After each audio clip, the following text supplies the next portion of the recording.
Welcome back to all the students. आज के इस वीडियो लेक्चर में हम लोग बात करने वाले हैं लेसन नंबर थर्ड के बारे में। लेसन नंबर थर्ड जिसमें रिप्रोडक्शन को डिस्कस किया गया है, various types of reproduction discussed है, वेरियस ऑर्गेनिजम्स के अंदर रिप्रोडक्शन किस तरीके से कैरी आउट होता है उसके बारे में लेसन नंबर थ्री बहुत डिटेल में बात करता है। तो लेसन नंबर थर्ड के फर्स्ट हाफ में जो एसेक्सुअल रिप्रोडक्शन है उसका पहला टॉपिक आज हम लोग डिस्कस कर रहे हैं, which is binary fission. Okay, तो याद रखिए थर्ड लेसन में दो पार्ट्स बेसिकली किए गए हैं, सेक्सुअल और एसेक्सुअल रिप्रोडक्शन। फर्स्ट पार्ट है एसेक्सुअल रिप्रोडक्शन का और उसमें पहला टॉपिक है that is binary fission. Alright, so आज बाइनरी फिजन को हम लोग डिटेल में डिस्कस करने वाले हैं। A simple method of reproduction in unicellular organism. सबसे पहली बात यही क्लियर कर लीजिए कि बाइनरी फिजन जो होता है वो केवल यूनिसेलुलर ऑर्गेनिजम्स में ही होता है। ऑब्वियसली रीजंस आपको आगे पढ़ते पढ़ते अपने आप समझ में आ जाएंगे। Binary fission unicellular organism. Unicellular organism कौन से? Bacteria, amoeba, paramecium, Euglena, you just name it. Prokaryote और यूकैरियोट में भी कुछ एक्चुअली यूनिसेलुलर ऑर्गेनिज्म होते हैं, like amoeba. Amoeba is a eukaryotic organism. Eukaryote prokaryotes के बीच का डिफरेंस हम लोग समझ चुके हैं 8th स्टैंडर्ड में, तो आपको दिक्कत नहीं जानी चाहिए। A simple method of reproduction in unicellular organism, binary fission. चलिए टॉपिक स्टार्ट करने से पहले आपको दोबारा याद दिला दूं कि हमने आपके लिए बेसिकली क्लासेस ऑनलाइन स्टार्ट की है, जहां पे आप लोगों को एक्सक्लूसिव डिस्कशन मिलेगा, बहुत डिटेल थरो डिस्कशन मिलने वाला है आपके बोर्ड एग्जाम प्रिपरेशन के नजरिए से, जहां पर आप अपने आप को प्रिपेयर कर सकते हैं बोर्ड एग्जाम्स के लिए, 10th 12th बोर्ड एग्जाम्स के लिए, सीईटी और इवन नीट के डिस्कशन भी अगर आपको करने हैं, नीट लेवल का भी बायोलॉजी आपको पढ़ना है, that we can do it. So हम लोग साथ में मिलकर उसको डिस्कस करने वाले हैं, जिसमें आपको मिलेगा thorough discussion, first of all one on one discussion, apart from it आप लोगों को डाउट सॉल्विंग सेशन मिलेगा complete until your doubt is not solved. Alright, और आपको साथ में नोट्स भी प्रिपेयर करके दी जाएगी। And apart from it exclusive 10th board exam के सिलेबस, 10th बोर्ड एग्जाम के पैटर्न पर बेस्ड प्रैक्टिस पेपर्स भी आपको मिलने वाले हैं क्लासेस में। Alright, so if you are interested in online joining online classes with us, you can join us any time. और आप एक टॉपिक के लिए भी ज्वाइन कर सकते हैं। अगर आपको एक टॉपिक के लिए ज्वाइन करना है, no problem, just learn whatever you want. एक लेसन के लिए ज्वाइन करना है, एक लेसन के लिए भी आप ज्वाइन कर सकते हैं। पूरा का पूरा सिलेबस आपको कवर करना है साल भर का, 10th बोर्ड एग्जाम के लिए, 12th बोर्ड एग्जाम के लिए, वो भी आप कर सकते हैं। ओके, तो चलिए टॉपिक स्टार्ट करते हैं। Defining life, what is asexual reproduction. तो सबसे पहले तो ये समझ लीजिए एसेक्सुअल रिप्रोडक्शन होता क्या है। Asexual reproduction produces a new organism from a single parent. देखिए एसेक्सुअल, यहाँ पर एसेक्सुअल वर्ड इटसेल्फ आपको काफी कुछ बता देता है कि एसेक्सुअल रिप्रोडक्शन में दो पेरेंट्स इन्वॉल्व ही नहीं है। एक ही पेरेंट रहेगा, वो एक ही पेरेंट अगली जनरेशन को पैदा कर सकता है। जैसे कि यहाँ पर आपको एक पैरामीशियम दिख रहा है, देखिए ध्यान से देखिए, इस पैरामीशियम को आप देख सकते हैं। इस पैरामीशियम से, एक पैरामीशियम से दो पैरामीशियम जनरेट हुए हैं। ओके, सो जो पेरेंट पैरामीशियम है, उस एक पेरेंट पैरामीशियम ने दो डॉटर पैरामीशियम को पैदा किया है। ऑलराइट, सो एक ऑर्गेनिज्म से दो ऑर्गेनिज्म या मल्टीपल ऑर्गेनिज्म, आगे चल के हम टाइप्स देखेंगे तो आ सकते हैं, बट प्राइमरीली एक ही पेरेंट ऑर्गेनिज्म होगा, दो पेरेंट ऑर्गेनिज्म नहीं होंगे। Offsprings are genetically identical clones of the parent. बहुत ही इंपॉर्टेंट बात बोली है यहाँ पे कि जो ऑफस्प्रिंग्स है, ऑफस्प्रिंग मतलब नेक्स्ट जनरेशन, उनके बच्चे, नेक्स्ट जनरेशन। नेक्स्ट जनरेशन जो होती है वो जेनेटिकली आइडेंटिकल क्लोन होती है, बिल्कुल अपने पेरेंट ऑर्गेनिज्म की तरह, कोई डिफरेंस नहीं होता। जैसे पेरेंट का डीएनए है, जैसा पेरेंट का जेनेटिक मेकअप है, exact same genetic makeup transfer हो जाता है नेक्स्ट जनरेशन में, और ये नेक्स्ट जनरेशन अपने पेरेंट से एग्जैक्ट आइडेंटिकल होती है, बिल्कुल सेम होती है, आप फर्क ही नहीं पता लगा पाएंगे। Also called uniparental reproduction. इसे यूनिपेरेंटल रिप्रोडक्शन भी कहा जाता है, क्योंकि यूनि का मतलब होता है एक, पेरेंटल मतलब ऑब्वियसली पेरेंट, जहां पे केवल एक ही पेरेंट अगली जनरेशन को जनरेट करता है। ऑलराइट, और यहां भी अगर आप देखें ध्यान से, तो एक पैरामीशियम है, ये नीचे दो पैरामीशियम, डॉटर पैरामीशियम है, तीनों के तीनों स्माइल कर रहे हैं। ओके, स्माइल कर रहे हैं मींस तीनों के तीनों एग्जैक्टली सेम है। इनमें से कोई भी डॉटर सेल जो है वो सैड फील नहीं कर रही है। As you can see their faces, they are smiling, all of them are smiling, which means all of them are identical to each other, they are same. Okay, only one parent, contrasting बातें यहाँ पर ध्यान में रख लीजिए। only one parent is here, no male or female gamete involved, कोई mail और female इनमें होता ही नहीं है। बैक्टीरिया में कोई मेल और फीमेल नहीं होता, पैरामीशियम में, यूग्लिना के अंदर और आपके अमीबा के अंदर कोई मेल और फीमेल का डिफरेंशिएशन नहीं होता है। तो यहाँ पे कोई मेल या फीमेल गैमेट, स्पर्म और ओसाइट इन्वॉल्व नहीं रहेंगे। एक सेल है, एक सेल ब्रेक डाउन होगा and it will transform into two daughter cells. Genetically identical होते हैं, ये बात हमने ऑलरेडी देखी हुई है, और ये माइटोटिक डिवीजन की तरह वर्क करता है। माइटोटिक डिवीजन आपको याद आ रहा होगा, माइटोसिस वाला टॉपिक हम लोग डिस्कस कर चुके हैं, जहां पे एक सेल दो सेल्स को जनरेट करता है और दोनों सेल एग्जैक्ट आइडेंटिकल होते हैं एक दूसरे के और अपने पेरेंट के। बिल्कुल वही कंडीशन यहां पर होती है। The power of two, okay, introduction to binary fusion. अब बाइनरी फ्यूजन का मतलब क्या होता है? सेक्सुअल रिप्रोडक्शन तो हमने समझ लिया। बाइनरी फ्यूजन क्या होता है? बाइनरी का मतलब होता है दो, फ्यूजन का मतलब होता है स्प्लिट होना, टूटना, ओके, अलग होना, सेपरेट होना। सो बाइनरी फ्यूजन का मतलब होगा when one organism splits into two organisms, as simple as that. Binary fusion का मतलब when one organism splits into two organisms. Binary का मतलब दो, फ्यूजन का मतलब स्प्लिट, सेपरेट होना किसी चीज का। मोस्ट कॉमन मेथड है asexual reproduction in unicellular organisms पे। सबसे कॉमन मेथड है, सबसे ज्यादा ऑर्गेनिजम्स के अंदर आपको यही मेथड दिखाई देगी जो यूनिसेलुलर ऑर्गेनिजम्स है, एक सेल वाले ऑर्गेनिजम्स है, याद रखिए। अब आपकी ये बात समझ में आ गई होगी कि क्यों यूनिसेलुलर ऑर्गेनिजम्स के अंदर ही बाइनरी फिजन होता है। मल्टीसेलुलर ऑर्गेनिजम्स को कभी आपने बाइनरी फिजन करते हुए देखा है किसी इंसान को? कि कोई इंसान अभी एक है और देखते देखते वो एक से दो हो गया, होता है कभी ऐसे? Okay, so it doesn't happens in multicellular organisms. There are other ways through which multicellular organisms perform asexual reproduction. There are other ways which we are going to discuss in the following lectures. Okay, so most common method होता है asexual reproduction का in unicellular organisms, binary fission. Then one parent cell divides to form two genetically identical daughter cell. ये हमने पिछले slide में भी समझ लिया. Each growing into a complete organism. और वो जो दोनों सेल्स बनते हैं, एक पेरेंट से दो सेल बनते हैं, ये दोनों सेल एग्जैक्ट कंप्लीट ऑर्गेनिज्म होते हैं। ऐसा नहीं है कि भाई जो नेक्स्ट जो सेल बन रहा है, दो सेल बन गए एक से, तो एक सेल को कुछ कम मिल गया, दूसरे सेल को कुछ ज्यादा मिल गया, दूसरा सेल ज्यादा हैप्पी हो गया, एक सेल कुछ कम हैप्पी हो गया, उसके अंदर कुछ कैरेक्टरिस्टिक्स नहीं गए, कुछ फंक्शंस नहीं कर पा रहा है एक सेल। ऐसा नहीं होता। जो दोनों भी सेल बनते हैं वो बिल्कुल अपने पेरेंट की तरह हर फंक्शन कर पाता है, हर चीज उसके पास ऑलरेडी प्रोवाइडेड रहती है। ऑलराइट, चलिए समझ लेते हैं कि कौन कौन से ऑर्गेनिजम्स बाइनरी फ्यूजन करते हैं। एक ऑर्गेनिज्म स्प्लिट होके दो ऑर्गेनिजम्स में ट्रांसफॉर्म हो जाता है। First of all prokaryotes. Now you already know prokaryotes, okay. If you don't know prokaryotes क्या होते हैं तो अभी कमेंट बॉक्स में जाइए और अपना क्वेश्चन ड्रॉप कीजिए that I don't know prokaryotes, okay. There is nothing wrong in not knowing something. All right, so if you have a question, even a simplest type of question, just go ahead and type your question, send it into the comment box and I'll answer you. All right, so prokaryotes bacteria होते हैं जिनके अंदर nucleus नहीं होता, membrane bound cell organelles नहीं होते, उन्हें prokaryotes कहा जाता है सिंपली, जो 8th स्टैंडर्ड में हम लोग डिस्कस कर चुके हैं। प्राइमरी रिप्रोडक्टिव स्ट्रेटेजी यही होती है, binary fusion. As you can see clearly यहाँ पे आपको दिखेगा एक बैक्टीरिया है, धीरे धीरे करके वो स्प्लिट हो रहा है and it is getting transformed into two bacteria, okay. Then unicellular eukaryote, unicellular एक सेल वाले, eukaryote the organisms which are having nucleus, okay, उनके सेल्स के अंदर न्यूक्लियस है। So unicellular eukaryotes, for example amoeba, for example paramecium, for example euglena, और बहुत सारे ऐसे ऑर्गेनिज्म के एग्जांपल्स दिए जा सकते हैं। तो यहाँ देखिए unicellular eukaryotes, amoeba, paramecium, euglena. Amoeba क्या कर रहा है? Amoeba is splitting into two daughter amoeba cells, okay. अगर आपकी किस्मत अच्छी रही तो माइक्रोस्कोप के अंदर शायद आपको दिख भी जाए, अगर आप एक्सपेरिमेंट करें तो आपको माइक्रोस्कोप के अंदर अमीबा डिवाइड होता हुआ नजर भी आ जाए, ओके। सो प्रीवियसली कुछ बैचेस में हमने देखा है इसको कि अमीबा फॉर्चुनेटली हमको स्प्लिट होता हुआ नजर आया है माइक्रोस्कोप के नीचे, if you perform experiments, okay. So amoeba, paramecium, euglena. तो पैरामीशियम और यूग्लिना और अमीबा बाइनरी फ्यूजन करते हैं, as you can see here, and all of them are eukaryotes, उनके पास न्यूक्लियस होता है। and apart from this, एक बड़ा ही अमेजिंग एक और ऑर्गेनिज्म है, एक्चुअली ऑर्गेनिज्म नहीं बोलना चाहिए, सेल ऑर्गेनेलीज है, जो अगेन बाइनरी फ्यूजन परफॉर्म करते हैं। Cell organelles binary fusion perform करते हैं, हमारे अपने सेल्स के ऑर्गेनेलीज बाइनरी फ्यूजन परफॉर्म करते हैं। आपने कभी माइटोकॉन्ड्रिया का नाम सुना है? Yes, the same mitochondria which is present in our cells, which produces the largest amount of energy. Second lesson में आपने पढ़ा होगा obviously, और 8th standard में भी आपको डिटेल में पढ़ाया गया है।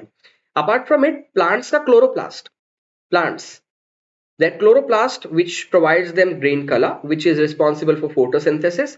Chloroplast, that organelle of plant inside the plant, also performs the binary fission. अब इसका रीजन क्या है कि ये क्लोरोप्लास्ट और माइटोकॉन्ड्रिया एग्जैक्टली क्यों बाइनरी फ्यूजन परफॉर्म कर रहे हैं? इसका रीजन आप लोगों को पता है. While we were discussing the first lesson, okay, try to remember, while we were discussing the first lesson we already told you the reason कि क्यों माइटोकॉन्ड्रिया और क्लोरोप्लास्ट परफॉर्म कर रहे हैं binary fusion like a bacteria. वो तो हमारे body के सेल्स है ना, उनको तो हमारी बॉडी की जो लाइक नॉर्मल प्रोसेस है उसको फॉलो करना चाहिए. जब हमारा एक सेल एक से दो हो, डिवाइड हो, माइटोसिस करे कोई सोमैटिक सेल, उसके साथ ही उसको डिवाइड करना चाहिए. Why these organelles are performing binary fission on their own? Why? We have already told you the reason. Okay, बहुत basic fundamental reason है, scientific reason है इसके पीछे. अगर आपको नहीं पता ये reason भी तो just drop your comments into the comments box. हालांकि जिनको याद आ रहा होगा they know the fact. Okay, so mitochondria the and chloroplast ये दोनों हमारे अपने बॉडी के अंदर होते हैं. माइटोकॉन्ड्रिया हमारी अपनी बॉडी के अंदर होता है. प्लांट्स के अंदर माइटोकॉन्ड्रिया क्लोरोप्लास्ट दोनों होते हैं. ये भी सेल ऑर्गेनेलिज रहने के बावजूद बाइनरी फ्यूजन परफॉर्म करते हैं. कि बाइनरी फ्यूजन मतलब they split into two, like here if this mitochondria is getting split into two. Okay, then आगे आ जाते हैं types of binary fission. This is going to be a short video obviously because we are taking one topic at a time because this is a very long lesson indeed, and we don't want to waste much of your time, so we are going to discuss one topic at a time. Types of binary fission. Okay, let's discuss types of binary fission. कितने types होते हैं binary fusion के? तो पहले तो ये समझ लीजिए कि बाइनरी फ्यूजन के टाइप्स किस बेसिस पे बनाए हैं. किस बेसिस पे? सी हम जब अमीबा को देखते हैं, अमीबा का कोई परफेक्ट शेप नहीं है. ओके, जब हम पैरामेशियम को देखते हैं तो paramecium is having a specific shape. उसका एक perfect well defined specific shape होता है. On the other hand side अगर आप यूग्लिना को देखें, here Euglena is also having a well defined shape. Alright, amoeba is not having a well defined shape. So simple एक trick ध्यान में रखिए, जिस ऑर्गेनिज्म को जैसा ज्यादा कन्वीनियंट होगा वो वैसा बाइनरी फ्यूजन करेगा. Okay, organisms will binary fuse, organisms will perform binary fission according to their convenience. Okay, वो यही इंश्योर करेंगे कि जब भी सेल्स डिवाइड हो तो उनके दोनों डॉटर सेल्स के अंदर equal amount of material, equal amount of organelles, equal amount of you can say the genetic material जाए, सारे मटेरियल जाए. अब ये करने के लिए उनको जैसे कन्वीनियंट होगा वो वैसे ही बाइनरी फ्यूजन करेंगे. Let's see amoeba. The plane, first discussion देख लेते हैं. The plane of division is determined by the organism's body structure and symmetry. कैसे डिवाइड होगा, कैसे डिसाइड करेंगे हम लोग कि बाइनरी फ्यूजन कैसे होगा? वो इस तरीके से डिसाइड किया जा सकता है बॉडी सिमेट्री और स्ट्रक्चर के हिसाब से. Okay, different organism divide along different anatomical planes. अलग अलग ऑर्गेनिज्म्स जो होते हैं वो अलग अलग एनाटॉमिकल प्लेन्स पर डिवाइड करते हैं, producing characteristic pattern of binary fusion. और ये क्यों होता है? क्योंकि उनको कन्वीनियंस चाहिए. सिंपल वर्ड्स में बता रहा हूं, सिंपल वर्ड्स में समझाना है. We are not getting into much scientific, very detailed scientific and cell biology and everything. We are not getting into that right now. So they are dividing according to the convenience. Okay, ये तीनों diagrams आपकी book में है, ध्यान रखना. So इनमें first diagram अगर हम देखें ध्यान से तो आपको दिखेगा एक अमीबा है, पेरेंट अमीबा. वो डिवाइड करना स्टार्ट कर रहा है and it is getting divided randomly because amoeba is not having any specific shape. वो बस यूं ही उसके शेप चेंज होते रहते हैं. उसका प्लाज्मा मेम्ब्रेन बड़ा फ्लेक्सिबल है, वो चेंज होते रहते हैं उसके शेप. सो वो किसी भी प्लेन में कैसे भी डिवाइड कर लेगा तो उसके बॉडी के सारे ऑर्गेनेलीज इक्वली डिस्ट्रीब्यूट हो सकते हैं. Amoeba is having no problem. Amoeba can divide at any plane, through any plane, no problem. But in case of a paramecium, in case of a paramecium, just look at the diagram of a paramecium. Okay, just open your book. If you can see on the screen, open your book and look at the diagram of a paramecium. What paramecium looks like, it's like a slipper. Okay, that is the analogy our teachers gave us, and it's true actually. So this paramecium, as you can see here, इसके shape में अगर आप देखें तो आपको कुछ organelles यहाँ नजर आ रहे हैं, कुछ ऑर्गेनेलीज यहाँ नजर आ रहे हैं, and there are some organelles which are located exactly at the equator. बिल्कुल बीचों बीच में कुछ ऑर्गेनेलीज लोकेटेड है. अब जरा मजे की बात देखिए, अगर ये पैरामेशियम खड़ा डिवाइड करे, ओके ध्यान से सुनना, अगर ये पैरामेशियम खड़ा डिवाइड करे, वर्टिकली डिवाइड करे, तो इसमें होगा क्या कि कुछ ऑर्गेनेलीज को डिवाइड होने के लिए दिक्कत हो सकती है. As you can clearly see in the diagram itself, because some organs in the paramecium are located at one specific side of the structure of paramecium. एक साइड पर है स्ट्रक्चर ऑफ paramecium के, और कुछ ऑर्गेनेलीज दूसरे side पर है. तो अगर ऐसे में वो खड़ा डिवाइड करने की कोशिश करेगा तो पॉसिबली उसके कुछ ऑर्गेनेलीज को दूसरे सेल्स में जाने के लिए, जो डॉटर सेल है उसमें जाने के लिए दिक्कत हो सकती है. Okay, we are not saying that it's a compulsion, but it may be possible कि some organelles may find it difficult to get into the daughter cells perfectly. Okay, so the parent paramecium here will divide according to its convenience so that the equal amount of organelles will be transferred to the daughter cells. जैसे कि इसने किया, तो इसके लिए convenient क्या है? खड़ा डिवाइड करना कन्वीनियंट नहीं होगा, इसके लिए आड़ा डिवाइड करना कन्वीनियंट होगा, और इस आड़े डिवीजन को हम लोग कहते हैं ट्रांसवर्स बाइनरी फिजन. ट्रांसवर्स ऐसे, राइट? सो ट्रांसवर्स बाइनरी फिजन. ऐसे में क्या होगा, देखो यहीं के दोनों ऑर्गेनेलीज डिवाइड हो रहे हैं, as you can see in the second diagram. दोनों तीनों ऑर्गेनेलीज यहीं के यहीं डिवाइड हुए, and both of them moved in the opposite direction towards each daughter cells. इसके लिए कन्वीनियंट है. वर्टिकली डिवाइड करना कन्वीनियंट नहीं होगा पैरामेशियम के लिए, तो ये हॉरिजॉन्टली डिवाइड करेगा.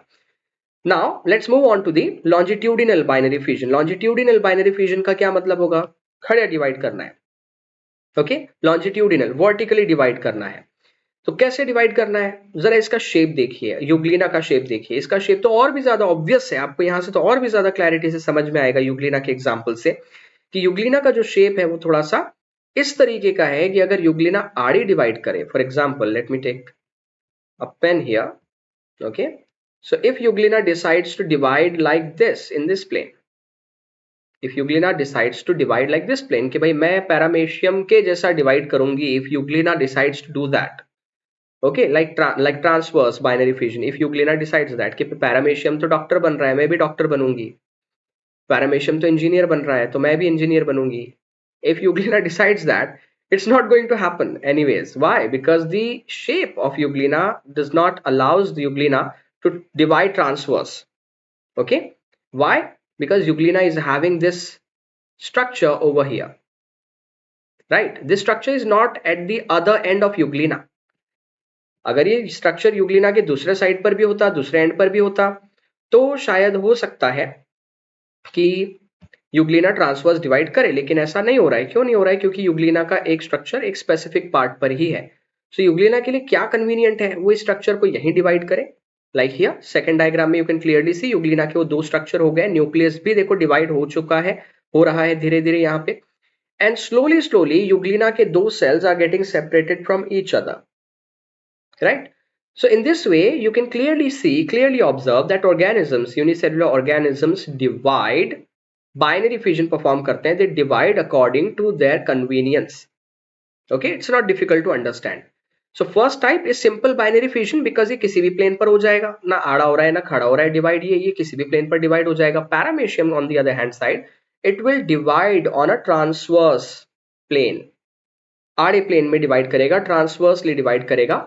And lastly longitudinal binary fission in case of Euglena, जहां पर यूग्लिना खड़ी डिवाइड करेगी, because Euglena is having such a structure which makes it convenient for the euglena to divide longitudinally, right? So this is how types of binary fission works, right? So आज का lecture यही तक था. So if you are having any doubt, any question regarding today's lecture, you can drop your questions in the comments box. Like and comment if you like the content. Please like the video and share the video with your friends and the persons or students who may be in search of this explanation. And you can subscribe to the channel as well. अगर आपको content समझ में आ रहा है, help हो रही है थोड़ी सी, तो सब्सक्राइब भी आप कर सकते हैं, ताकि आपको जो भी कंटेंट हम लोग अपलोड कर रहे हैं वो एज सुन एज पॉसिबल मिलता रहे. बेल आइकन को प्रेस करना मत भूलिएगा, क्योंकि उससे आपको नोटिफिकेशंस मिलेगी, तो जैसे ही कोई वीडियो अपलोड होता है एक्सप्लेनेशन से रिलेटेड, आपको इमीडिएट वो मिल जाएगा. और अगर आप इंटरेस्टेड है ऑनलाइन क्लासेस में, बोर्ड प्रिपरेशंस में, बायोलॉजी में पक्के होने के लिए, अगर आपको इंटरेस्ट है, बायोलॉजी के सारे कंसेप्ट क्रिस्टल क्लियर आपको चाहिए ताकि आप बोर्ड एग्जाम्स में नियरली आउट ऑफ नंबर्स लेकर आ सके, so you can join the DNA biology institute as well. हम लोग वहां पर मिलकर आपको हेल्प करेंगे to achieve excellence in biology. Thank you.